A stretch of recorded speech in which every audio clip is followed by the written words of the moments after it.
Il Veneto corre verso il traguardo dell'80% di vaccinati entro ottobre, ovviamente tutti con 2 dosi. Il confronto ora si spalanca sulla terza dose. Le autorità sanitarie sono chiamate a decidere in fretta, prima di una nuova ondata che potrebbe minacciare anche le RSA.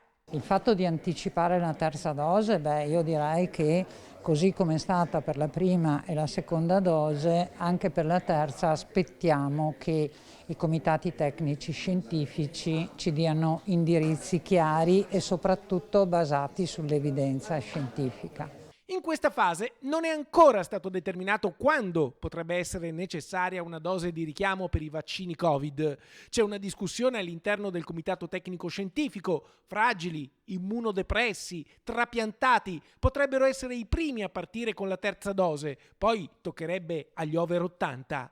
Noi, devo dire, ad oggi non registriamo nuovi casi nell'RSA, però sicuramente bisogna decidere cosa fare rapidamente, anche perché anche gli anziani, oltre a noi operatori sanitari, sono stati tra i primi a essere vaccinati, per cui entro un paio di mesi bisogna decidere se fare eventualmente la terza dose o cosa comunque fare per i pazienti anziani. Nell'Ulsotto il 27 dicembre del 2020 sono stati fatti i primi vaccini, a cui è seguita la seconda dose il 17 gennaio 2021. Dunque il 17 ottobre i 9 mesi di copertura vaccinale scadono. A questo punto, anche sulla base degli anticorpi che sono ancora presenti nei vaccinati, il Comitato Tecnico Scientifico Nazionale dovrà decidere se è il caso di fare la terza dose. Ovviamente le ULS hanno fretta di avere indicazioni.